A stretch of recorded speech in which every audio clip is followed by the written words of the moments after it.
എൻ്റെ പേര് ജിജി. ഞാൻ വരുന്നത് വൈക്കം വല്ലകം ഇടവകയിൽ നിന്നാണ്. ഞാനിവിടെ വന്ന് ആദ്യമായി ഉടമ്പടി എടുക്കുന്നത് 2018 ഞാനൊരു നേഴ്സായിരുന്നു. പക്ഷേ എനിക്ക് വെളിയിൽ പോകണമെന്ന് ഒത്തിരി വലിയ ആഗ്രഹം ഉണ്ടായിരുന്നു. പക്ഷേ എനിക്കത് സാധിക്കില്ലായിരുന്നു. കാരണം എൻ്റെ ഇടത് സൈഡിലെ ശ്വാസകോശത്തിൽ ഒരു ക്യാവിറ്റി ഉണ്ടായിരുന്നു. അതുമൂലം എക്സ്റേ എടുക്കുമ്പോൾ അതെല്ലാം റിജക്റ്റായി പോകുമായിരുന്നു. മെഡിക്കലിൽ എനിക്ക് റിജക്റ്റ് വരുമായിരുന്നു. അതുകൊണ്ട് ഞാൻ വെളിയിൽ പോകാൻ സാധിക്കില്ലെന്ന് എനിക്കറിയായിരുന്നു. ഞാൻ ഉടമ്പടി എടുത്തപ്പോൾ മാതാവിനോട് ഈ അസുഖം മാറണമേ എന്ന് മാത്രമാണ് പ്രാർത്ഥിച്ചിരുന്നത്. പക്ഷേ 2021 UK സീനിയർ കെയർ വിസയിൽ പോകാൻ ചാൻസ് ഉണ്ടെന്ന് അറിയുകയും അങ്ങനെ ഞാനതിന് അപ്ലൈ ചെയ്യുകയും ചെയ്തു. എങ്കിലും എനിക്കറിയായിരുന്നു ഞാൻ മെഡിക്കലിൽ ഫിറ്റ് ആകത്തില്ലെന്ന്. ഞാൻ UKVA IELTS എഴുതി പാസ്സായി. മെഡിക്കലിന് പോകാനായിട്ട് എക്സ്റേ എടുക്കാൻ ചെന്നപ്പം എക്സ്റേയിൽ പാടുണ്ടെന്ന് കണ്ട് അവർ പറഞ്ഞു, ഒരു കാര്യം ചെയ്യാം, നമുക്ക് TB ടെസ്റ്റ് ചെയ്യാം, അത് നെഗറ്റീവ് ആണെങ്കിൽ നിങ്ങൾക്ക് കയറി പോകാമെന്ന് പറഞ്ഞു. അങ്ങനെ എൻ്റെ TB ടെസ്റ്റ് ചെയ്യുകയും അത് നെഗറ്റീവ് ആവുകയും ചെയ്തു. പക്ഷേ വിസയ്ക്ക് കൊടുത്തപ്പോൾ ഞാൻ മാതാവിനോട് എന്നും പ്രത്യക്ഷീകരണ പ്രാർത്ഥന ചൊല്ലി പ്രാർത്ഥിക്കുമായിരുന്നു, അമ്മേ എൻ്റെ വിസ എനിക്ക് യാതൊരു തടസ്സവും കൂടാതെ എനിക്ക് വിസ അടിച്ചു കിട്ടണമെന്ന്. അങ്ങനെ ഞാൻ മാതാവിനോട് ഒരു ദിവസം കൊന്ത് ചൊല്ലി പ്രാർത്ഥിച്ചുകൊണ്ടിരുന്നപ്പോൾ മാതാവിനോട് ഞാൻ പറഞ്ഞു, അമ്മേ സമയത്തിൻ്റെ മേൽ അധികാരമുള്ള അമ്മേ, എനിക്ക് എൻ്റെ വിസ എന്ന് അടിച്ചു കിട്ടുമെന്ന് എനിക്ക് അമ്മ ഒരു ഡേറ്റ് തരണമെന്ന് പറഞ്ഞു. അങ്ങനെ ഞാൻ പ്രാർത്ഥിച്ചുകൊണ്ടിരുന്നപ്പോൾ എൻ്റെ മനസ്സിൽ മാതാവ് ഒരു ഡേറ്റ് കാണിച്ചു, ഒക്ടോബർ 26. അങ്ങനെ ആ ഒക്ടോബർ 26 തന്നെ എനിക്ക് വിസ അടിച്ചു കിട്ടുകയും 2021 നവംബർ 7 യാതൊരു തടസ്സവും കൂടാതെ എനിക്ക് UK കയറി പോകാൻ സാധിച്ചു. എൻ്റെ രണ്ടാമത്തെ സാക്ഷ്യം എന്ന് പറയുന്നത്, എൻ്റെ ഹസ്ബൻഡ് അവിടെ വന്നതിന് ശേഷം ഹസ്ബൻഡിന് ഒരു വെയർ ഹൗസിലായിരുന്നു ജോലി. ഒത്തിരി കഷ്ടപ്പാടുള്ളൊരു ജോലിയായിരുന്നു. അപ്പോൾ ഞാൻ മാതാവിനോട് പ്രാർത്ഥിച്ചു, മാതാവ് ഒരു മണിക്കൂർ 13 പൗണ്ട് വെച്ചുള്ള ഒരു ജോലി നൽകി ഹസ്ബൻഡ് ഞങ്ങളെ അനുഗ്രഹിക്കണമേ എന്ന് പ്രാർത്ഥിച്ചു. ഹസ്ബൻഡ് അങ്ങനെ അവിടെ ഡ്രൈവിംഗ് ടെസ്റ്റിന് പോയി. 3 പ്രാവശ്യം പോയപ്പോഴും ഞാൻ മാതാവിൻ്റെ ഉടമ്പടി കാശ് രൂപ എൻ്റെ കയ്യിലുണ്ടായിരുന്നു. ഞാൻ കാശ് രൂപം കൊടുത്ത് വിടുകയും ഉപ്പും പ്രത്യക്ഷീകരണ പ്രാർത്ഥന ചൊല്ലി ഉപ്പും കൊടുത്ത് വിടുമായിരുന്നു. എന്നിട്ട് ഞാൻ മാതാവിനോട് പ്രാർത്ഥിച്ചു, എൻ്റെ മാതാവ്, എൻ്റെ ഹസ്ബൻഡല്ല വണ്ടി ഓടിക്കേണ്ടത്, മാതാവാണ് വണ്ടി ഓടിക്കേണ്ടതെന്ന്. എന്നിട്ട് ഞാൻ ഹസ്ബൻഡിനോട് പറഞ്ഞു വിട്ട് ആ ഉപ്പ് കാറിൻ്റെ ഒരു സൈഡിൽ നിങ്ങൾ ചവിട്ടാത്തോടത്തിട്ട് വണ്ടി ഓടിക്കണമെന്ന് പറഞ്ഞു. പക്ഷേ എൻ്റെ ഹസ്ബൻഡ് ഓടിച്ച് കാണിച്ച വണ്ടി ഓട്ടോമാറ്റിക്കിൻ്റെയാണ്. പക്ഷേ ലൈസൻസ് വന്നപ്പോൾ എൻ്റെ ഹസ്ബൻഡിന് അത് മാനുവലിൻ്റെ ലൈസൻസാണ് വന്നത്.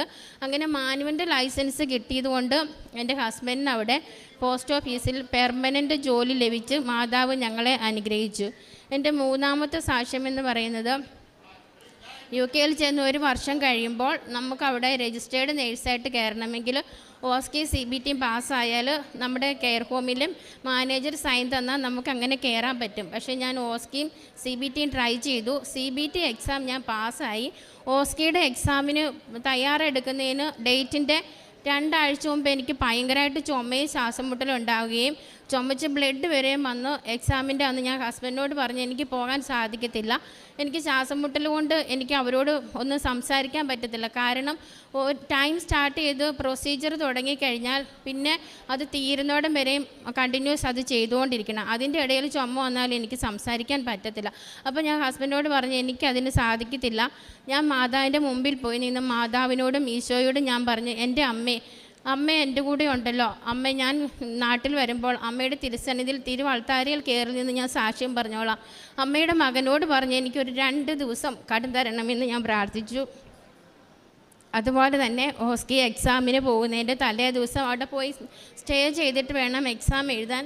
ഞാൻ വീട്ടിൽ നിന്ന് എക്സാമിൻ്റെ തലേ ദിവസം പോയി. വീട്ടിൽ നിന്ന് ഇറങ്ങി എക്സാം ഹാളിൽ കയറി എക്സാം എഴുതുന്നതോട് വരെയും മാതാവ് എനിക്ക് ഒരു ചുമ പോലും വരുത്തിയില്ല. ഞാൻ വീട്ടിൽ തിരിച്ചു വന്നു.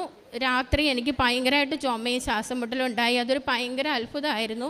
അങ്ങനെ ആ OSCE എക്സാം എഴുതി എനിക്ക് പാസ്സാകാൻ സാധിച്ചു. 4ാമത്തെ സാക്ഷ്യം എന്ന് പറയുന്നത്, എൻ്റെ ചേച്ചിയുടെ മോന് ചെറുപ്പം തൊട്ട് അവന് ശ്വാസം മുട്ടലായിരുന്നു. എൻ്റെ ചേച്ചി ഇവിടെ വന്ന് ഉടമ്പടി എടുത്ത് പ്രാർത്ഥിച്ചു. ഉടമ്പടി തൈലം ഉപയോഗിച്ചതിൻ്റെ ഫലമായി അവൻ്റെ ശ്വാസം മുട്ടൽ പൂർണ്ണമായി മാറിക്കിട്ടി. കാരുണ്യ പ്രവൃത്തികൾ ഞാൻ ചെയ്യുന്നത്, നാട്ടിലേക്ക് അനാഥാലയത്തിലേക്ക് അവർക്ക് ഭക്ഷണത്തിനുള്ള പൈസ ഇടയ്ക്ക് അയച്ചു കൊടുക്കുമായിരുന്നു. പിന്നെ ഞാൻ പ്രേക്ഷിതവേല ചെയ്തുകൊണ്ടിരുന്ന അച്ഛൻ്റെ ടോക്ക് കേൾക്കുകയും ചൊവ്വാഴ്ചത്തെ ധ്യാനം കൂടുകയും ഇവിടെ നിന്ന് യൂട്യൂബിൽ ഞാൻ കാണുന്ന സാക്ഷ്യങ്ങളെല്ലാം ഞാൻ ഷെയർ ചെയ്യുകയും ചെയ്തായിരുന്നു. പിന്നെ എനിക്ക് ഓഫുള്ള ദിവസങ്ങളിലെല്ലാം ഞാൻ പരിശുദ്ധ കുർബാനയിൽ പങ്കെടുക്കുമായിരുന്നു. ഇത്രയേറെ അനുഗ്രഹങ്ങൾ നൽകി എന്നെ അനുഗ്രഹിച്ച എൻ്റെ അമ്മയ്ക്കും ഈശോയ്ക്കും 1000 നന്ദി. 2018 കൃപാസനത്തിലോട്ട് കടന്നു വന്ന് ഉടമ്പടി എടുത്തത്. എന്തായിരുന്നു പ്രധാനമായിട്ടുള്ള വിഷയം കൃപാസനത്തിലോട്ട് കടന്നു വരാനുള്ള കാരണം?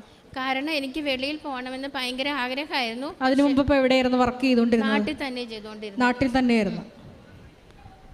അതിനുശേഷമാണ് വിദേശത്തോട്ട് പോകാൻ എല്ലാം റെഡി ആവുന്നത്. അതിനുശേഷമാണ് OET എക്സാം ഒക്കെ പാസ്സാവുന്നത്.